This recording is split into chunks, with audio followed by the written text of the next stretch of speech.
Tractate Bava Metzia, page 78, 6 lines from the top of the page. Many subjects we're going to cover with this morning. The idea of car rental with certain conditions, meaning especially small companies, they have a special requests how to use the car. If someone did not follow their instructions, what exactly the obligation of the rental. I knew that when I'm getting to Eretz Israel, many times some small rental company, they tell you in advance, don't go to a certain area. For example, they said we are not insured a West Bank, right, wrong, but some of those companies have policies. They ask me what type of engine I need, because if I need to take the high steep hills, there is certain cars that have issues of doing so. Another subject we're going to discuss later is the Ma'ot Purim, the money that we are obligated to give during the beautiful festival of Purim is different than the money we give all year round, and we're going to learn about it. So let's start 6 lines from top of page 78. Sachar et hachamar ve'et hakadar. So a fellow who hired, in those days they used to have a donkey driver. Nowadays can be a cab, the same concept. Or a potter, and they decided to change their mind and not to do the work, which is in a way caused him to lose money because he count on them.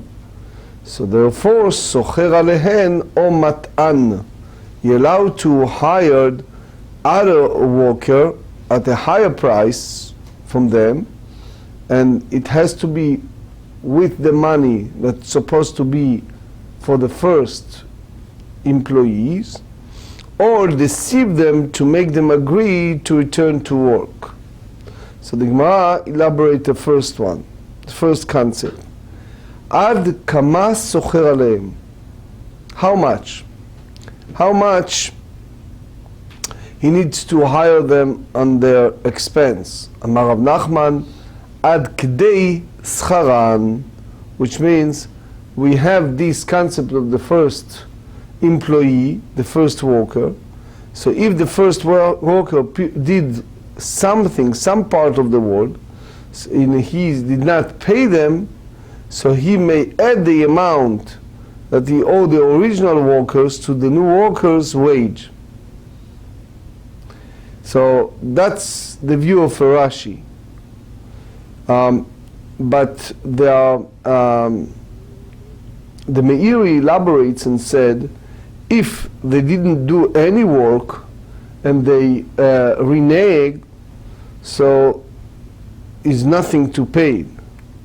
But again, there are like Rabbeinu Peretz that challenged that and said that we follow this Mishnah according to Rabbi Dosa, which we studied yesterday. So it means that there's no difference between Davar Aved and Davar She'eno Aved. But anyway, the Gemara challenged Rav Nachman and said, Eitive Rava le Rav Nachman. We learned in the Braita 2 days ago on 76b that the owner can hire a new employee to do the work, and they said even they requested up to 40 ad 40 ו-50 zuz, which means that's much higher price than the price that the regular employee, a regular worker makes per day in those days.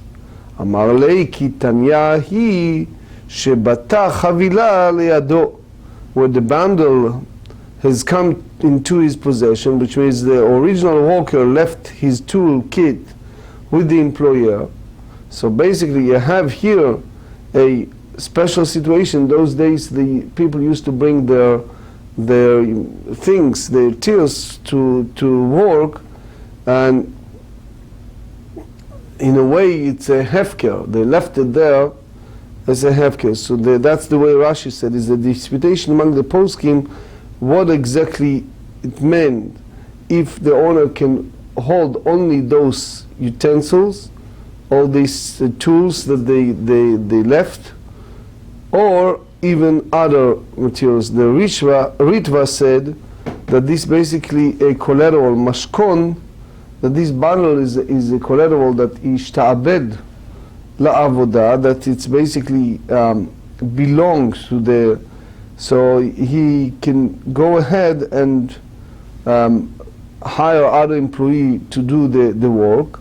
But as we said, the Rema, the Shach and others, they discuss this issue because the idea of this pikadon, this deposit that they owe to the owner, if this considering part of the deal, part of the payment. Based on that, the famous Ger Rebbe, the Chirushei Harim, he said, we in the Megillat Esther, we said at the very end, Kimu vekiblu, that the people accept upon themselves. And he said, the famous statement we learn in Megillah, Kimu mashe kiblu, which means they said that it was a completion of Na'aseh v'nishma. Originally they said, when they received the Torah, they said, we will do and we will hear. So David HaMelech said in Tehillim, Vayfatuhu befihem ubilshonam yechazvu lo. So David HaMelech said that this was not a real a commitment. So the Chazon Ish asked why David HaMelech makes such a statement. So he said, one, they received the Torah, they are in the highest moment. So why David HaMelech said that it's not? Because he said the time of receiving the Torah, people are very enthusiastic. People enthusiastic, we learn a concept of asmachta lokanya, which means when it's not a total in a total mindset, it's kind of just a lip service, it's just expressions, that it's not. That's what he think David HaMelech meant, Vayfatua bifihem, that the time of the Achashverosh, that's different. When they hear the statement La'ashmid, La'arog u'La'abed, to annihilate all the people, as kimu vekiblu, they accept and receive with love, not in the manner of asmachta, but in the real statement, the real meaning. It's a famous statement of Rabbi Levi Yitzchak Bardichov. He used to confess every night before he went to sleep. Levi Yitzchak did this wrong, this that wrong. I made so many mistakes today. And then he said, okay, I promise that tomorrow I'll do better. Tomorrow I'll be better. Then it was a moment silent. And then he said to himself, but Levi Yitzchak, this is exactly what you said yesterday. And then after another moment he said to himself, but now Levi Yitzchak really means it. The Mishnah that we have, and the next two Mishnayot, speaks about one who rent. In those days they used to rent animal, but the owner of the animal put a certain condition because he knew the health situation and a certain requirement is applied. And the Pitchei Choshen said, based on this upcoming Mishnah, there is many halachot applies to our days. For example, as we said, if you have a company that said, don't use this car for high heels, and if person went ahead and did it, what exactly involved here? Hasocher et hachamor, someone hired a donkey, meaning someone need to carry some materials from one location to another, and one is go to a mountain, the other one is toward a valley. So he hired the donkey leholicho bahar, which means the owner of the donkey conditioned that they should not use the donkey to go up in a mountain. Unfortunately, the lisi violated the conditions, the terms, veholicho babik'ah. What did he do? He led the donkey where? In a valley. The same, the other, babik'ah, veholicho, or veholicha, bahar. He said to him, do it in the valley, and he took in the mountain. Afilu zo 10 milin vezo 10 milin, which is the distance as far as the mileage is concerned. They have an equal amount. Tosfot said even if he took a shortcut. But the idea is he didn't do exactly the way he was asked. So Tosfot explained, Etzem sheshina chayav, the merely fact that he changed the way they asked him to do, he is already liable. Umeta chayav. So if the animal dies, he is liable. Usually, as we learn page, there's a few places, but one of them is upcoming, page 93. Usually, if it's beyond the person's control, is exempt. That's called honest. Here, it's different. הסוחר את החמור להוליכה בהר והוליכה בבקעה. Someone rent a donkey to go on the mountain, and he went to a valley. אם החליקה פטור. So if the animal slipped and injured itself, is exempt. ואם הוא חמה, חייב. But if he died of a heat stroke, so he's liable, because it was the walk in the hotter valley that caused the death. להוליכה בבקעה והוליכה בהר, אם החליקה חייב, אם הוא חמה פטור.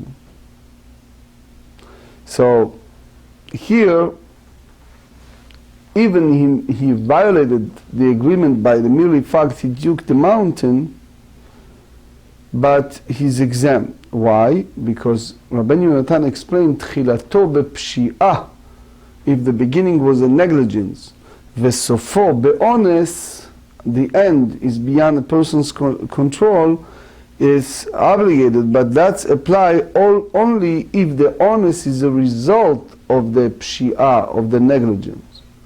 Im mechamat hama'ala chayav, if it's because they ascend, so then he is liable.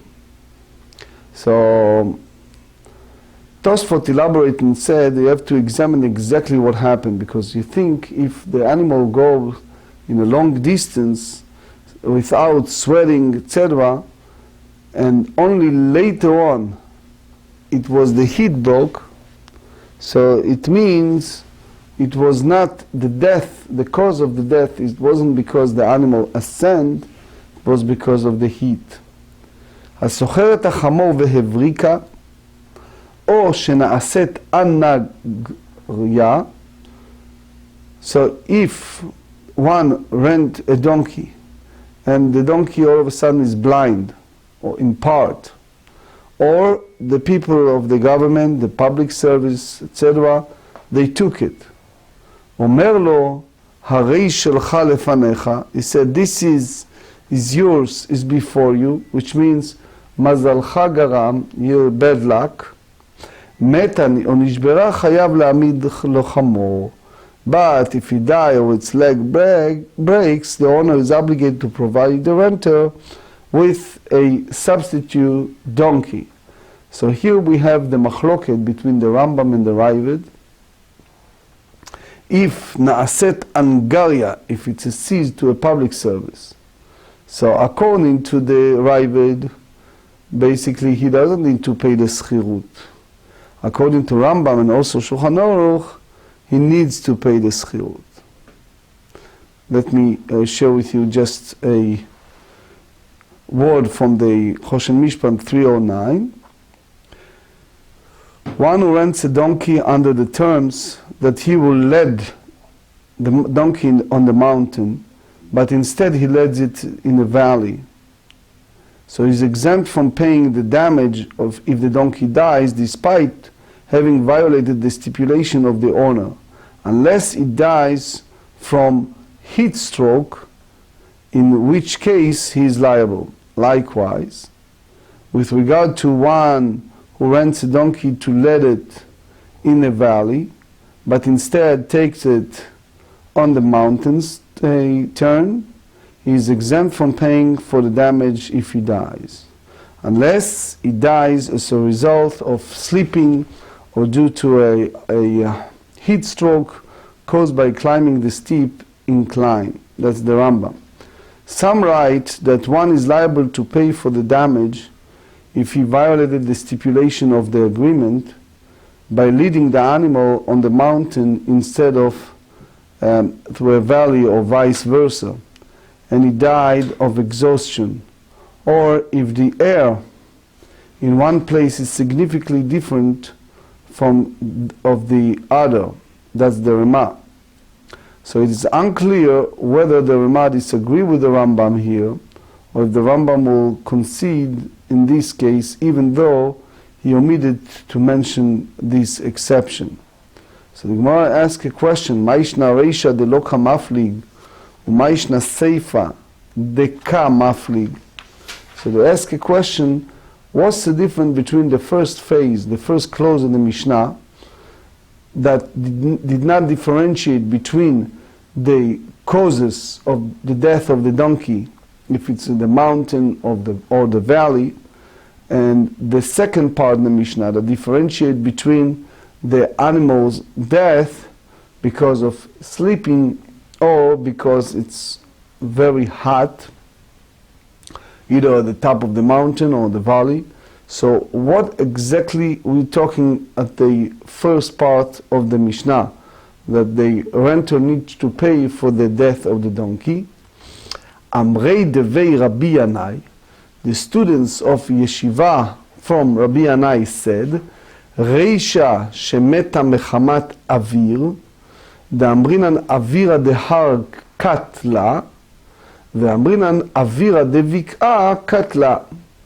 They say the first part the Mishnah teaches us that even we knew that the donkey did not die from sleeping or heating, just die naturally, the renter can still say that the death was because the weather, the animal wasn't used to that weather.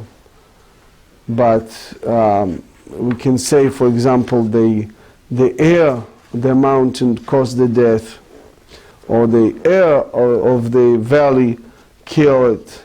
So a change in weather such that the animal is exposed to weather conditions he is unaccustomed to to be in such a situation. Or another option, Rabbi Yosei bar Chanina amar, כגון שמתה מחמת ובצנה. The animal died because of the exhaustion, because it's the weather. Another option, Rabba amar, כגון שהקישה נחש. It happens that the snake come in and bite it, and it can happen in a place, in any place. The Ritva said that's the reason why the renter guy is obligated regardless, because the owner can claim, if you go and take the animal on the path that we agree originally, the snake will not bite it. And since you violated our agreement and you took the animal in the areas that we are not agree upon, so therefore, even it was beyond your control, if the snake came in and bited, you're still obligated. So that's basically the notion. Tosfot said that even you tell me that it's sofo be'ones, the end was beyond the control, but chilato bepshi'ah, the beginning came from violating to what we agreed, so that's the obligation. Tosfot Rosh asked about the whole idea of surprise with snakes. So he said you go to certain places, for example, South Africa, right? There are certain locations that we all know it's filled of snakes, that you know somehow along the path that there are snakes will come in. Versus you go to the place where just suddenly snakes show up. So again, that's his obligation. Rabbi Chia bar Abba amar Rabbi Yochanan, Hamani Rabbi Meir hi da'amar kol ha'ma'avir al da'at ba'al habayit. He said anyone who basically diverges from the intention of the employer by acting against their agreement, even the Ritva said something that it wasn't kpeida gmura, something that wasn't total in the diversion, but not a total negligence, said Nikra Gazlan. Page 78b, Nikra Gazlan. So it's basically cover. That the whole idea of being a robber, they have an agreement, and he did not follow the exact agreement. So a robber is liable for any damage that occurs, even though that it's certain circumstances beyond his control. The previous Gemarrah Rebbe, the Pnei Menachem on Parashat Eikev, he offered a powerful lesson from the statement of this daf, translation of Pnei Menachem. He said, here we find a story, and here in our daf, Bava Metzia 78, we find a story about one who claimed that he saw a tolat, a worms or moth, in the king's garment, and some say that he claimed that it was in the linen, and in the linen garments, and he was killed because these worms do not infest these garments. Others say that he claimed they were in a gold garment and he was spared. This story hints at one who sees that his ksaf or kisufin and desires are mostly infested with the worms of yearning for material things rather than for the spiritual realm. The person who is infested can be killed, quote unquote, that is, transformed into a difficulty person entirely. Though the aspect of the have, so you see in this context, we are speaking about gold, which alludes to the limit of a gevura. It is though the aspect of yir'ah, fear or awe of Hashem, that we get by merely understanding that the Almighty is with us all the time, that one changes over from desire for material things to the yearning for spiritual values. The language of our sages is shvakuhu, meaning that they left him alone. In our context, this means that is the infestation of negative thoughts is removed from him. Just try to translate the Pnei Menachem Parashat Eikev. So the Gemara asks, Hey Rabbi Meir, Ileima Rabbi Meir detzaba detnan. This is the Bava Kamma, page 100b. הנותן צמר לצבא לצבוע לו אדום וצבאו שחור. שחור וצבאו אדום. So you order from a professional person who's dying to switch, for example, from black to red, or red, he did from red to black. רבי מאיר אומר, נותן לו דמי צמרו. רבי יהודה אומר, אם השבח יתר על היציאה, if those materials is exceeded due to the dyer expenses, then the owner of the wool gives the dyer the expenses. ואם היציאה יתרה על השבח, נותן לו את השבח. But if the expenses exceed the enhancement, you give him the value of the enhancement. So what you see here, that's indication that because the dyer diverges from the agreement, so in a way Reb Meir considered him like a robber. That's the reason why the dyer must refund the entire value of the wool. So the Gemara tried to reject this notion and said, Mimai, how do you tell me that Reb Meir hold the owner of the donkey considering a robber? Good morning. Dilma shanehatam de kanya beshinui mas. Maybe over there it's different. So the dyer get this wool by physical change. So because he changed he color it. So we try to use a different bright eye. Rabbi Meir de mikbat purim. So here, when Rabbi Yochanan said that Rabbi Meir hold someone violated what the original owner asked him to do is considering a robber, he basically applies to what Rabbi Meir said in regards to Purim. A little introduction, as those who are familiar, we discuss Hilchot Purim many times. When one gives tzedakah all year round is different than a Purim, because in Purim we collected fund for the people in the city, but they said that we not medakdekim, we not check for every poor person if he's a total indigent or not. People who stretch their hand and ask for a fund, we help them, we give them regardless.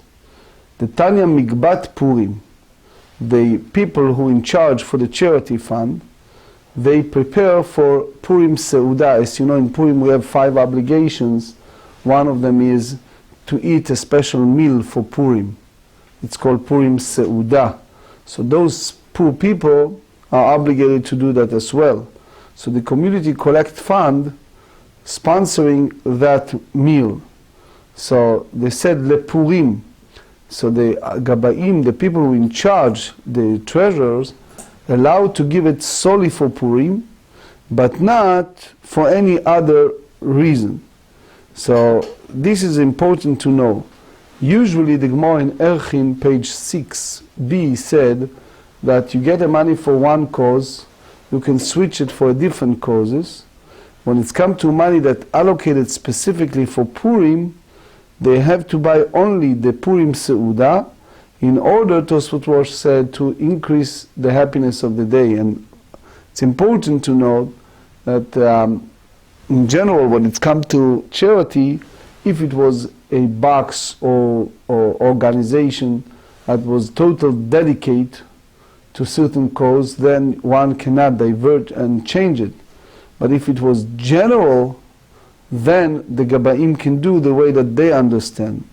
Mikbat Is it better for us to give tzedakah to those kind of organizations, or to decide ourselves who to give it to individually? Every case is different. Everyone is different. It's no specific. The only thing is, what we said is, if it was a clear sign designated for a Seudat Purim, the Gabaim collected, and they said this is for the meal for the indigent, so they cannot use that. That money cannot be used for other purposes. Mikbat ha'ir le'ota ha'ir. So if it was for certain city, for certain village, and that's what people understand that it's for that group, so therefore they have to do it specifically for that group. Ve'ein medakdekin badavar. So we are not scrutinizing this matter by limiting the allocation for the poor to the exact costs of the meal and no more. אבל לוקחים את העגלים, but what they take, for example, that money in those days they collected and they bought the meat, ושוחטים ואוכלים אותן, והמותר ייפול לכיס של צדקה. If it's superfluous, if it's money left over, so go to the charity fund and is used for other charitable needs.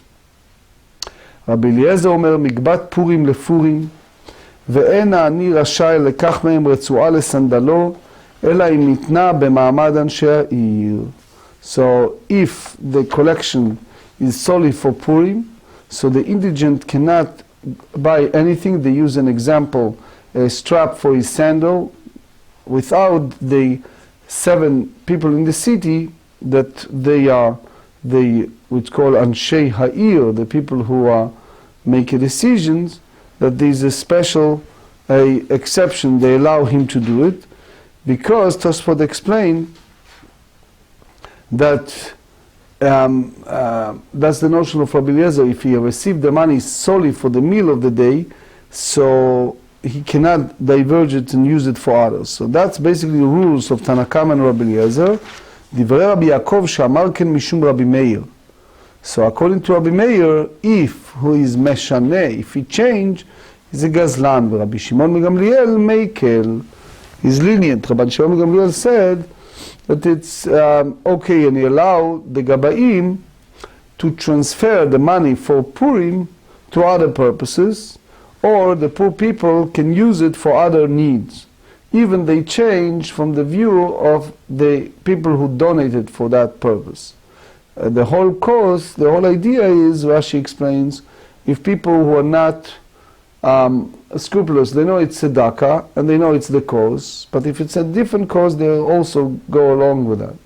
So the Gemarrah basically have an issue with that, because if we compare it to our discussion, so it shows that according to Rabbi Meir, the recipient may not diverge at all from the intention if the one who gives him the charity. So the Gemarrah rejected it. It said, Dilma hatam nami. Over there, it's also in regards to indigent that use the money for Purim, not for the purpose of the meal. So according to Rabbi Meir, is really a robber, not ma'avir al da'at ba'alim, not only diverge from what the owner told him, is really a robber. The data the Purim with the aivle, because the only reason people gave it was for that purpose, for the Purim Seudah. So they are very strict in that. They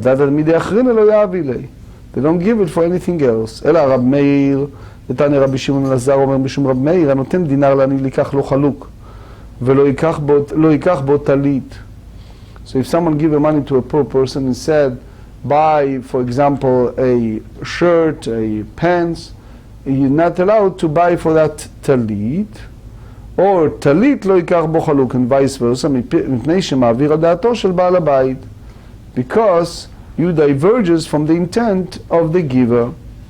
So the Gemarrah says, so from this rule, Rabbi Yochanan learn that you cannot diverge from the view of the giver, of the owner, and use against the will, and basically it's considering a robber. So v'dilma shani hatam, over there it's different. The atu lemichshedei, because when people start suspecting, they see that the money was given to tzedakah, to a poor person, in order to buy a certain garment, and didn't see physically that the money was given to a poor person, but they see the poor person collect the money, buy with that money something else, they may think that he did not fulfill what he committed himself. דאמרין שאמר פלניה זבנינה ללבושה לפלונה אניה ולא זבן לי, הנה זבנינה לקדימה ולא זבן לי. So they said, אם כן ליטנה מפני החשד, מה מפני שמעביר דעתו על בעל הבית? Why you say that is because it diverges the intent of the giver. שמאמינה משום דשנהו כל המעביר על דעת, וכל המעביר על דעת בעל הבית נקרא גזלן. And anyone who diverges from the intention of the employer is called a robber. So what you see, that basically we follow the view of Rabbi Meir. And our Mishnah, when the renter person change from the owner wishes, he is considering a robber, and therefore is responsible even for things beyond his control, like those examples we used earlier. So the Ritva and other Rishonim, they ask a question, why you need all of these phrases? It's basically a redundance of what we said earlier. But anyway, the Ritva try to say that if they think that the whole concept is if someone meshaneh, if he divert, so it's considering gazlan. The same one is one we explained earlier, that we hire a donkey to use in a mountain and not in a valley. You change, divert, you're considering a robber. You obligate even in honest, and Reisha is according to Rabbi Meir, and he is liable regardless.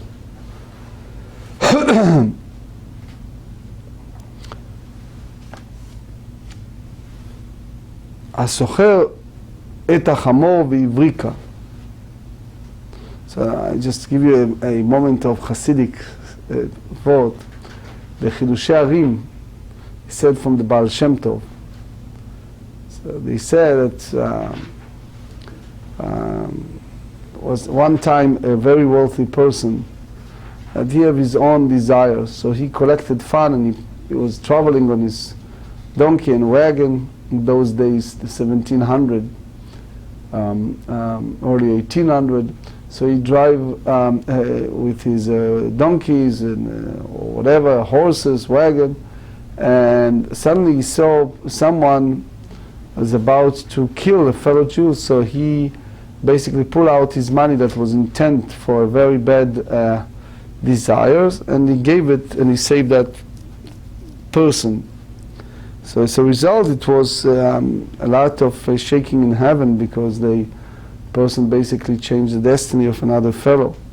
So in one hand, it was a decision that whatever he wished will come true. On the other, the Baal Shem Tov said that because he can wish things that is not good for the generation, so they make him a drunk. So every time he gets drunk, and when he was drunk, so he, whatever his statements, he cannot take seriously. So one time the Hasidim said, the Baal Shem Tov sent his people, he felt that the world is about to vanish, and he asked them, the moment that this person, he is a little bit not drunk, go and ask him to make a certain prayer to levatel gzera, to annul a special decree. So he explained, that's the Chidushei Harim explained, that's the idea of Purim, that chavayav inish lebsume, that people are basically drinking on Purim.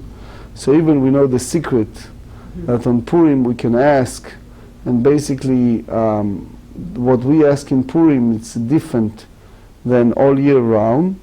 But that's the idea that they said that even though that the state of drunk will not lead us the way that we wish to, but since they said chayav inish libsume, the person needs to follow what they ask, so that's the way it is. If someone rent a donkey, and the donkey is either become ill, there's a few explanations if it's a blindness. Anyway, in Babylon they said that that's something around the eye that caused eventually the animal to become blind. Rav Amar avzeket. Avzeket, it's some type of a worm. Ahuda Amar lu avzeket b'milta de malka. Amru lei b'mai bitlei chesef or bitlei dahav. Ika de amru bitlei kesef amar v'katlua. Ika de amru bitlei dahav v'shavkua. So we basically go by Rashi, as we explained earlier. See the Pnei Menachem, the beautiful explanation on Parshat Ekev. או שנעשית אנרגריה. אמר לו הרי שלך לפניך, אמריו לא שנו באנרגריה חוזרת, אבל באנרגריה שאינה חוזרת, חייב להעמיד לו חמור. If it's in case of permanent public service where they confiscated the animal permanently, the owner is obligated to provide the renter with another donkey. So again, as we said, it's not the donkey, it's the concept. That's in those days the soldiers used to confiscate it and use it. ושמואל אמר בן הגריה חוזרת בן הגריה שאינה חוזרת, אם בדרך הליכה נתלה הרי שלך, אומר לו הרי שלך לפניך, ואם לאו בדרך הליכתה נתלה, חייב להעמיד לו חמור. מי טבעי? הסוחר את החמור והבריקה או שנשתתתה. אומר לו הרי שלך לפניך, מתה או שנעשית הנגריה, חייב להעמיד לו חמור. בישלמה לרב לו קשיא, כאן בהנגריה חוזרת, כאן בהנגריה שאינה חוזרת. היה לשמואל קשיא, so there's a contradiction between the ברייתות, וכי תאמר לשמואל נמי לו קשיא, כאן שבדרך הליכתה נתלה, כאן שלא בדרך הליכתה נתלה, מדקתני סייפה. רבי שמעון בן אלעזר אומר, אם בדרך הליכתה נתלה, אומר לו הרי שלך לפניך, ואם לאו חייב להעמיד לו חמור, מכלל דנתנא קמא לא שני לי. אמר לך שמואל, שמואל answer, כל answer, לאו מעיקר רבי שמעון בן אלעזר דקאי כבתי. Isn't there the way Rabbi Shimon ben Elazar will hold the way that I hold? And not the Amrei, I said Rabbi Shimon ben Elazar that the renter doesn't need to replace him, replace another one. איבאיתימה כולה רבי שמעון בן אלעזרי וחסור מחסרא ואחי קטנה זוכר את החמור וברבריקה או שנשתתת. אומר לו הרי שלך לפניך, מתה שנעשית הנגריה, חייב להעמיד לו חמור. במה דברים אומרים שלא בדרך הליכתה נתלה? So all of that, it's when it's apply, when it's seized and then taken not in a direction in which it was walking, but in a different direcction. אבל נתלה בדרך הליכתה, but if it was seized and then taken in a different direction in which it was walking, so אומר לו הרי שלך לפניך. So he said to him, to which is yours is before you. 79, דיבר רבי שמעון בן אלעזר, שרבי שמעון בן אלעזר אומר, אם בדרך הילוכה נתלה, אומר לו הרי שלך לפניך, ואם לא חייב להעמיד לו חמור. ומי מצית מוקמלה כרבי שמעון בן אלעזר, קטן יראה שהסוחר את החמור והבריקה או שנשתתתה, אומר לו הרי שלך לפניך, ולרבי שמעון בן אלעזר אמר הסוחר את החמור לרכוב עליה והבריקה או שנשתתתה, חייב להעמיד לו חמור אחר, is obligated to provide the renter with another donkey. So אמר רבא בר אבונה לרכוב עליה שני. It's a different, when it's come to ride it's different. So it requires donkey that he walks steadily. A sick donkey is no better than a dead one for this purpose. So there's a story about Rabbi Elimelch and Rabbi Zusha. The one time they went to a golus, they went to places, people don't recognize them, that's part of their tikkun.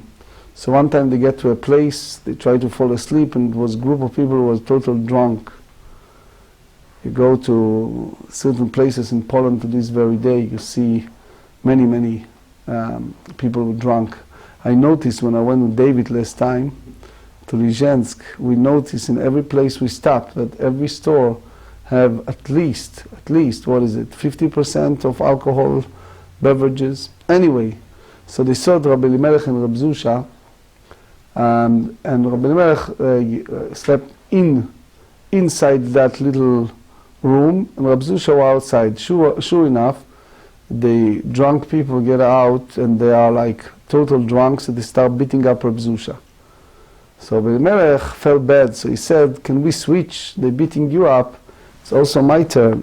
So he said to him, no, so they argue. Eventually he said, okay, let's switch. So they switched. The drunk people came out and they said to each other, look, we beat up this first guy enough, let's beat up the guy inside. So Rabbi Elimelch said to him, you see what happened when you're destined to have something, it hits you no matter what. אמר רב פאפא, אוכלי זכוכית, בלרכוב עליה דמי.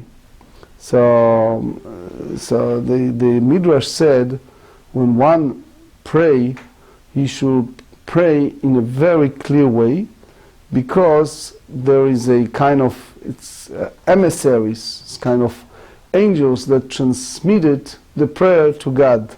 So it has to spell out very clearly. So the Midrash said that someone call God and ask that he needs a donkey, to ride a donkey. But he said, I need a donkey. And when he finished prayer, it was a fellow that passed by, and he had a large donkey, and a she-donkey deliver another young donkey. So he saw this schlepper standing there. He said to him, hey, pick up this little donkey and carry it on your shoulder. It's just born. So that's the Medrash said, since he didn't spell out and he said, I need a donkey to ride, it can turns that when you pray for something, it turns that your prayer will not answer the way you expected. So the idea is when you express yourself, it should be in a way that anthropomorphic, that people speak to each other, and therefore, hopefully, what you pray will come true for good.